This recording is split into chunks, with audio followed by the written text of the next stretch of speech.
안녕하십니까.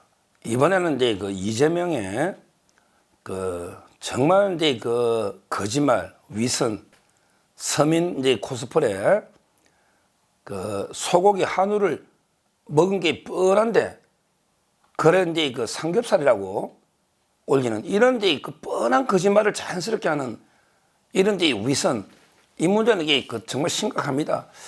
요걸 이제 간단히 짚어보고 이번 선거를 앞두고 이제 이재명이가 저는 세 가지 선거가 있다 봐요. 세 개에서 이제 하나라도 지면 이재명이 정치 생명 끝난다 이렇게 보는데 이재명이가 세 가지 선거를 이게 전부 이기기는 저는 불가능하다 이렇게 보고 있습니다. 그 두 가지 문제를 한번 이제 살펴보겠습니다. 첫째는 이제 이재명이가 어제 계양구에 갔어요. 계양구에. 그리고 이제 누가 갔냐면 이제 구마적이라고 뭐 이놈의 이원종이라고 있잖아요. 이원종. 옛날에 뭐 구마적으로 넣는가 봐요. 이원종. 이자하고 이제 아마 계양구에 선거운동하러 갔겠죠. 거기 원희룡하고 이제 이천수가 있잖아요. 그러다 보니까 이제 밥을 먹고 SNS에 글을 올리는데 뭐라고 올리느냐. 계양 밤 마실 후 삼겹살 눈이 사르르 감기는 맛 이원종 배우님과 이렇게 해가지고 올린 거예요. 밤 마실 이거는 이제 밤에 뭐 마실 다닌다 이게 밤에 선거운동 밤에 계양구 돌아다닌다 이 말이 그때 밤 마실 후 그러니까 이제 계양구에 쭉 돌면서 선거운동 하고 나서 삼겹살을 먹는다. 눈이 사르르 감기는 맛이다. 삼겹살이. 그러면서 그게 이원종 배우님과 이렇게 해놓은 거예요.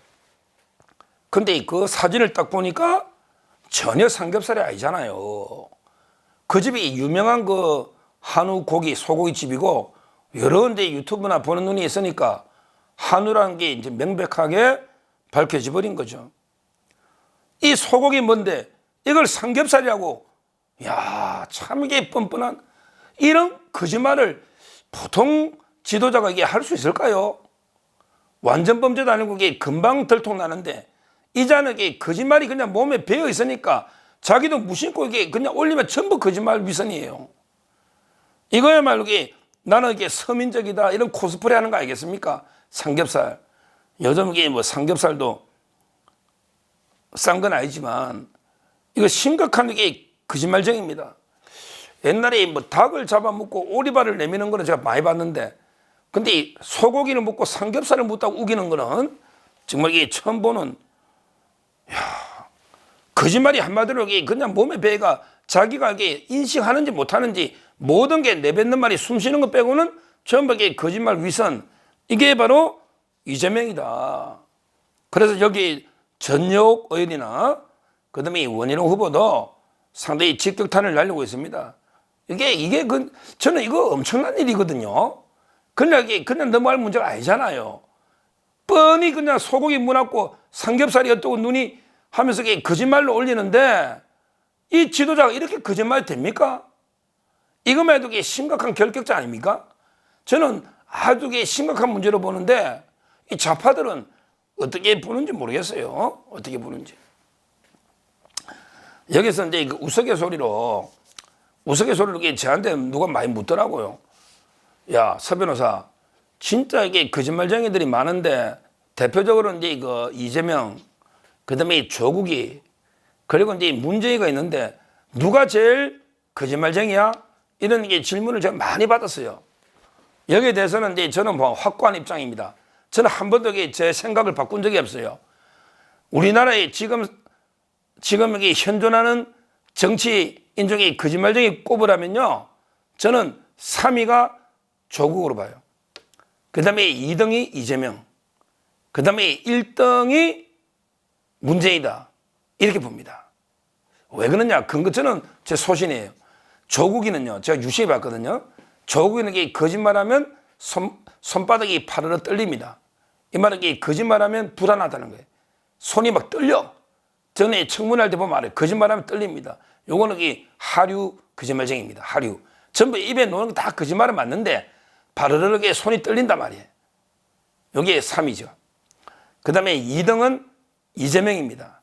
이재명이는 그나게 거짓말해도 뭐 표는 안 나. 거짓말해도 이게 뭐 떨거나 왜 양심이 없으니까 이렇게 자연스럽게 뭐 한우 묵고 삼겹살이다 이렇게 거짓말해도 아무런 뭐 표정이나 반응이 없으니까 조국 의원은 한 수 위죠. 근데 왜 제가 2등이냐? 근데 이재명이는요, 거짓말하면 이게 금방 들통나버려요. 이게 중요해요. 야, 이재명이는 얼굴에 자기는 그냥 전혀 안 떨고 거짓말을 자연스럽게 하는데 우리 국민이 보면 저놈 저거 저 100% 거짓말이다. 금방 알아버린단 말이야. 그러니까 이게 문재인보다 아래예요. 거짓말인 걸 국민들이 금방 알아. 저 얘도 봤잖아. 삼겹살 올려놨는데 국민들이 볼 때 저놈 저 한우인데 또 거짓말한다? 금방 알아요. 모든 거짓말. 이재명이는 거짓말하면 바로 그냥 들통나. 국민들이 표정 얼굴 자체가 사기꾼처럼 딱 거짓말쟁이로 돼 있잖아. 그게 금방 안단 말이야. 이재명이는 입만 열면 거짓말인 걸 금방 알아. 그러니까 2등이에요. 그러면 이제 문재인은 왜 거짓말 1등이냐? 이자는 이게 진짜 이게 타인도 속이고 자기까지 속입니다. 가장 이게 뛰어난 거짓말쟁이는 자기 자신까지 속여버리는. 남도 속이고 자기 자신까지 속여버리는. 그러니까 이제 완전히 거짓말에 딱 자기 자신도 속고 남도 속이니까 아무도 이게 잘 판단을 못 해요. 어떤 사람들이 문재인가 뭐 말하면 야, 그래도 저 사람 저거 뭐 인간성은 이게 사람은 좀 순수하게 보이네. 사람은 좀 이게 착하게 보이네. 그런 사람도 있다니까. 이 말은 이게 완벽하게 속이는 거예요. 자기 자신도 속이고 남들도 이게 완벽하게 속여버리는 진짜 두꺼운 얼굴이 대명사죠. 이걸 이게 철면피 후흑이라 그러는데 완전히 정말 이게 숯보다 시커먼 거죠. 그리고 이게 조선소 철판보다 이게 후판보다 더 두꺼운 철면피 있잖아요. 면후 심흑. 마음이 시커멓다. 숯보다 더 시커멓다 이거지. 심흑. 면후. 얼굴이 엄청나게 두껍다 이거지. 저 철면피 있잖아요. 그 조선소의 후판이 두껍잖아요. 철강. 그보다 이게 두껍다 이거지. 그걸 이게 후흑. 면후 심흑. 이게 가장 거짓말쟁이들은요. 유비 같은 사람도 그럴 수 있어요. 유비 관우 장비할 때 유비는 좋은 의미로. 근데 문재인은 나쁜 의미로. 진짜 이게 거짓말쟁이입니다. 근데 국민들이 판단하려면 어려워요. 저놈에게 처음에 이게 잊혀진 사람이 되고 싶다 이러면서 내려가니까 처음에 이게 진짜 그런가 이렇게 생각했다니까. 나중에 보니까 이게 다 거짓말로 밝혀지잖아요. 근데 처음에는 깜빡 속을 수가 있는 거예요. 그러니까 가장 최고의 거짓말쟁이는 저는 문재인이다. 왜? 자기도 속이고 남도 속여서 남들에게 진짜 믿게 만드는, 처음에는 물론 장기적으로 드러나겠지만 그 다음에 이재명은 금방 드러납니다. 근데 조국이는 최하수다. 저는 이렇게 항상 세 명을 생각하고 있는데 하여튼 이재명이가 이런 게 뻔한 거짓말을 하고 있는 이게 지도자로서는 심각한 결격 사유다. 이렇게 먼저 첫째 이재명의 거짓말 윗선에 대해서 정리하고 그 다음에 하나만 더 보면 저는 총선 후에 이재명이가 총선 후에 그러면 어떻게 되는가? 뭐 교도소는 이제 따로 보더라도요, 구속은 이제 따로 보더라도요. 저는 이재명이가 이제 정치적으로 세계 선거를 이겨야만 살아남는다. 정치적으로 이제 세계 선거 중에 하나라도 이게 지면 정치적 생명은 끝난다고 저는 봅니다. 그거는 이제 뭐냐? 다 아시다시피 이제 일반 자기선거. 개항에서 이제 자기가 원희룡이한테 져버리면요. 정치 생명 끝납니다. 자기가 졌는데 이게 배지도 없는데 뭐 대표가 됩니까? 그러기에 바로 교수 가지 않겠어요? 따라서 이제 첫째, 개항에 자기 선거 져도 이재명은 정치적으로 매장이다. 그 다음에 두 번째, 민주당이 참패하면 끝납니다. 민주당이 이제 참패의 기준이 뭐냐? 저는 이제 누가 일당이 되느냐 이걸로 봐요. 예를 들면 이제 국민의힘이 1당이다. 그러면 이게 민주당이 2당이 되잖아요. 그러면 이게 이재명은 끝납니다. 정치적으로. 누가 1당이 되느냐? 왜냐하면 이게 민주당이 2당으로 전락하면 이게 이재명 끝나는 거죠. 국민의힘이 뭐 150석이든 140석이든 1당만 되면 이재명에게 패배한 거예요. 그러면 이게 그냥 정치 생명은 끝난다. 이게 두 번째 선거고요. 그다음에 그 세 번째가 이제 좀 제가 분석한 건데요. 세 번째는 이제 뭐냐면 비례선거에서 이제 이거 조국당보다 의석이 적으면 이제 끝납니다. 이게 무슨 말이냐? 어차피 이게 그 이재명하고 조국이는 경쟁자 관계죠. 둘 다 이제 교도소 가겠지만 어떻게 둘 다 뭐 이겨가지고 교도소 안 가고 버틴다. 이러면 이게 그 차기 만약에 만에 하나 뭐 교도소 안 가고 어떻게 해가지고 다음에 차기에 뭐 논다. 이러면 이게 둘이가 라이벌인데요. 이 말은 이제 그 비례선거에서 누가 이기느냐가 중요합니다. 예를 들어 이제 비례선거에서 조국당이 막 10명 가고 이제 압승해 버렸다. 그러면 이게 이재명이는 끝나는 거죠. 조국 쪽으로 힘이 실려버리는 거예요. 그러니까 이재명이가 이제 비례가 더불어민주연합이잖아요. 거기에서 이제 조국당을 이겨야만 희망이 있는 거죠. 결국 이재명이는 이제 이번에 세 가지 선거를 치른다. 하나라도 져면 정치적으로 이게 매장이 된다. 그러면 이게 나중에 사법처벌은 별도로 또 따르겠죠. 그게 바로 세 가지 선거는 개항에서 져도 망하고, 그 다음에 민주당이 국민의힘에 패배도 망하고, 그 다음에 비례에서 조국이한테 패해도 이재명의 정치적 미래는 없다. 이렇게 분석하면 돼요. 실제 이재명이가 세 가지 선거를 다 이길 가능성이 있을까요? 저는 지금도 국민의힘이 일당할 걸로 믿고 있습니다. 제가 방송에서 국민의힘이 140에서 150석 간다. 이러면 이게 일당이 되는 거예요. 150이면 무조건 일당이죠.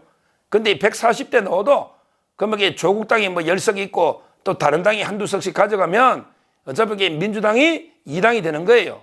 그러면 이게 우리가 이긴 거예요. 그러면 이재명이 끝난 거죠. 그리고 이제 그 세 번째, 지금 여론조사 보면 조국당이 이재명 당보다 거의 뭐 더블 스코어로 앞서고 있습니다. 그렇다면 이게 야당의 대표 주자는 이재명이가 아니고 조국이 되는 거예요. 조국이. 따라서 저는 이재명이가 이번에 그 선거에서 상당히 살아날 가능성이 없다. 지금 원희룡 후보도 맹추격해가지고 지금 여기 거의 오차범위다 보면 돼요. 막 팽팽한 박빙이다. 그러면 이게 개항에서 죽을 수 있고, 그 다음에 민주당이 국민의힘한테 지금 여기 죽을 수 있고, 그 다음에 조국이한테 죽는 거는 뭐 분명한 거고, 이러면 이게 이재명이는 뭐 세 가지 선거 다 질 수도 있는 거예요. 그러면 이게 이재명의 정치적 운명은 이게 끝나버립니다. 이런 위선자, 거짓말쟁이, 사기꾼, 범죄자, 전과자, 이런 파렴치한 이런 게 이재명은 이제 정치판에서 영구 퇴출돼야 안 되겠습니까? 영구 퇴출. 이준석이도 이제 이번에 지면 퇴출되겠지만 이재명도 이게 퇴출돼야죠. 그 다음에 조국이도 구속시켜야죠. 그러면 이제 조금 정치판이 정화가 되면 이제는 이제 좀 깨끗해지지 않을까 이렇게 생각하고요. 지금 이재명의 소고기 먹고 삼겹살이라고 우기는 위선, 이 문제를 한번 살펴봤고, 그 다음에 이재명의 정치적 운명과 관련해서 세 개의 선거가 있다. 셋 중에 하나라도 패하면 이재명의 운명은 끝이다. 그러면 그 다음에는 사법적인 처벌이 기다리고 있다. 이렇게 정리하시면 되겠습니다. 우리 모두 이재명 심판을 위해 소중한 한 표를 행사해야 되겠다. 이렇게 말씀드립니다. 감사합니다.